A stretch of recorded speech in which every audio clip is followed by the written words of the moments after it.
Le projet d'appui d'urgence à l'éducation nationale, financé par l'Union européenne, est intervenu pour l'année scolaire 2013-2014 afin de maintenir le système éducatif détérioré par plusieurs années de crise.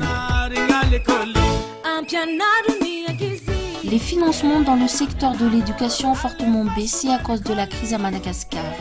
De ce fait, près de 1,5 million d'enfants n'ont pas accès à l'école.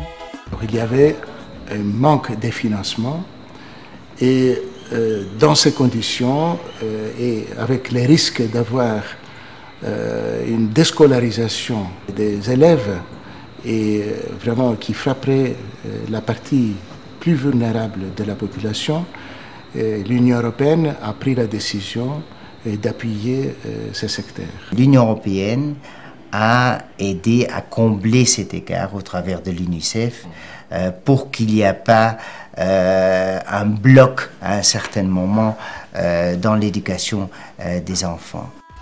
Le programme d'appui d'urgence à l'éducation nationale malgache permet de conserver en action l'éducation de base à travers la mise en place et l'approvisionnement de cantines scolaires dans 3 régions du Sud, le financement des indemnités des enseignants communautaires ou maîtres FRAM dans 12 régions et la fourniture de kits scolaires au niveau national.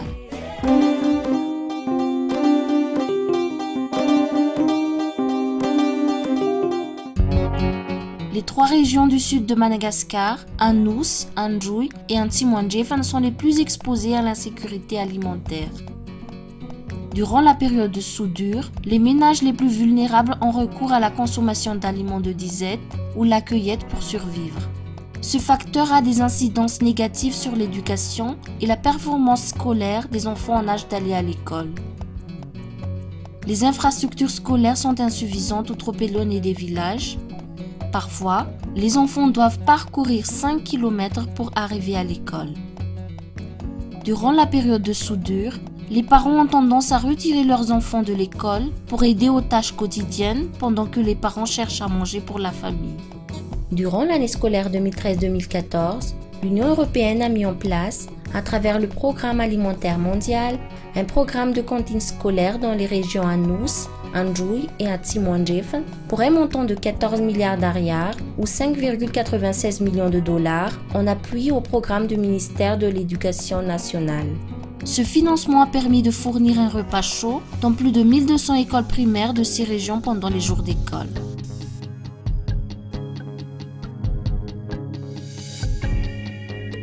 Un total de 8000 tonnes de maïs, légumineuses et d'huile sont distribuées auprès des bénéficiaires, ainsi que des ustensiles nécessaires à la préparation et la cuisson des repas. Le programme de cantine scolaire contribue à améliorer le taux de fréquentation scolaire et à réduire les cas d'abandon scolaire. Ranjiana Sulma Sinanj Théodore, directeur de l'EPP Ambouv Nord à Tsiumbe, explique les bénéfices des cantines scolaires sur l'éducation.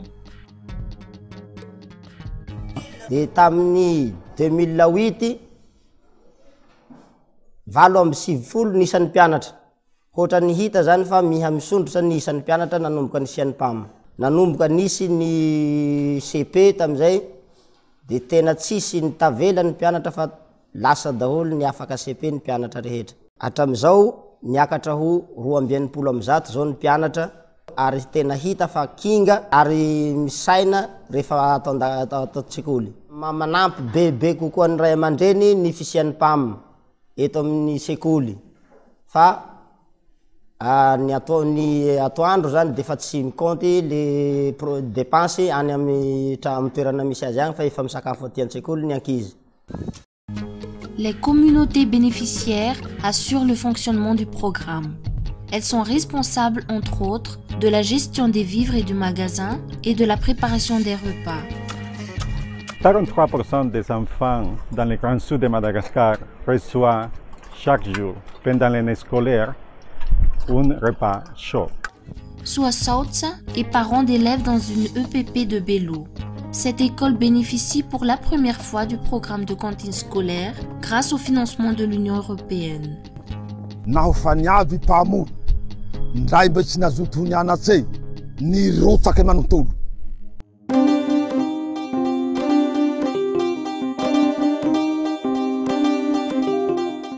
L'école primaire publique d'Ikians est située à 16 km d'Antananarive, vers la route de Touamasn. Aujourd'hui, l'école ne peut plus fonctionner sans les maîtres Fram, qui sont des enseignants recrutés dans la communauté pour pallier au manque d'enseignants fonctionnaires. Noho ny fahavitsiny le mpampianatra fonctionnaire zany satria maro lasa retraite sisy olona dia voatery zay napiditra maître Fram. Valo zany zay mpampianatra eo amin'ity sekolinay ity dia ny enina zany maître Fram daholo zany.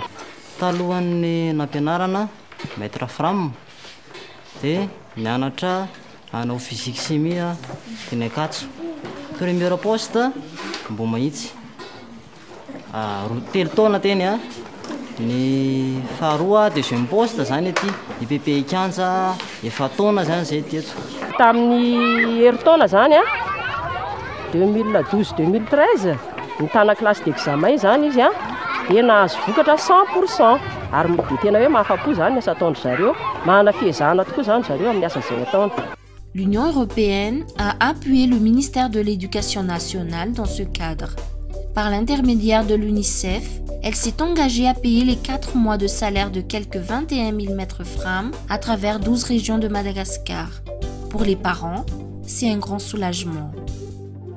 Ilainay ray aman-dreny mihitsy ny fanampianan'ny mpampianatra Fram satria raha ohatra zao eo amin'ny fampidirana mpianatra ny mandoha vola ny resaka fourniture mpianatra vola daholo zany karaha toy misy zao fanampianana zao tena ilainay ray aman-dreny zany satria mba maivana kokoa ny zavatra rehetra tokony ho alohanay zany. Le paiement des subventions des maîtres Fram fait partie des priorités du plan intérimaire de l'éducation élaboré par le gouvernement malgache afin de soutenir le fonctionnement du système éducatif du pays. Le paiement des subventions des 10 autres régions est déjà pris en charge par la Banque mondiale et un autre programme d'appui de l'Union européenne à l'éducation. Par rapport aux sélections des maîtres Fram, disons les critères principaux constituent donc le ratio élève-maître dans les écoles primaires publiques et aussi un quota est réparti pour ces subventions pour toutes les écoles primaires publiques, donc selon ce ratio élève-maître. Nous essayons de faire une répartition équitable par rapport à ces postes de subvention Fram.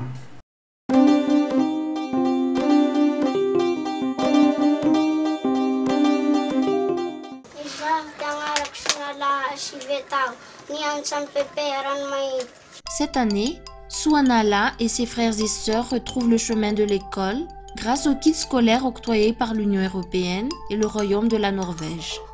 Afin de maintenir fonctionnel le système éducatif malgache, l'Union européenne a lancé un programme d'appui d'urgence au secteur de l'éducation pour une durée de 12 mois. Souanala a de la chance. Un enfant malgache sur 4 ne va pas à l'école. Depuis le début de la crise en 2009, selon une étude de la Banque mondiale, près de 600 000 élèves ont dû quitter l'école. Aujourd'hui, l'UNICEF estime qu'environ 1,5 million d'enfants en âge d'être en classe sont hors de l'école. La distribution des kits scolaires allège les charges des parents pour l'éducation de leurs enfants.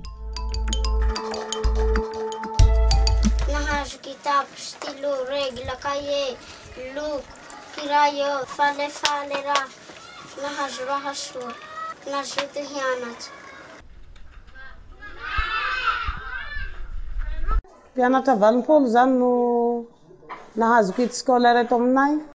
Kana fanaintagna zany niareo hoe hahazo sakafo tika hahazo kit scolaire dia nampidirigny mianatra aby jajary. L'objectif est d'inscrire le plus d'enfants à l'école primaire.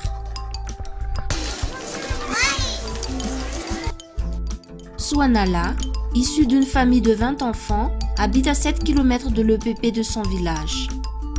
Son père est sculpteur et sa mère, femme au foyer. anako aby ireo nolahilahy berony nianatsy aby io fa ie ty tsy nahatanteraha tsy fiainako ty nijanogna nampijanonako io oaroagna rony nianatsy aby ndra faritany sapona zao efa tsy tiagny mianatsy ty raiky niala te 3 raiky niala te D le raiky MBTE ty roa MBTE le tsy nahazaka ty fiainako le agny re miaraka momba saponagna tsy mandoa vola zahana mampana militsajaja na pilasy amy sekoly aranomaité tia aranomaité fa vily cahier zany tsy tititseo. Plus de 4 millions d'élèves du CP1 au CM2 de toutes les écoles primaires publiques de Madagascar ont reçu leur kit scolaire cette année. Ils sont répartis dans les quelques 21 837 écoles publiques et communautaires à travers le pays. Sans cette mesure d'urgence de l'Union européenne, on avait des risques d'avoir 2 millions d'enfants en plus hors de l'école, parce que les maîtres FRAM ne seraient pas payés, les kits scolaires ne seraient pas distribués et les cantines scolaires dans le sud ne fonctionneraient plus. Et avec la pauvreté qu'on voit dans le pays, c'est presque automatique qu'il y aura un risque d'avoir beaucoup plus d'enfants hors de l'école. On a quand même pu maintenir qu'une grande partie d'enfants restaient à l'école pendant cette crise. Serait un choc additionnel de ne pas avoir cette financement. Je pense que c'est vraiment quelque chose qui était bienvenu, qui est à temps, qui est efficace et qui a un impact direct. Le financement va continuer, pas au travers de l'Union européenne, mais au travers de Global Partnership pour l'éducation, pour faire à peu près la même chose et voir qu'on peut avoir un progrès dans l'éducation après janvier.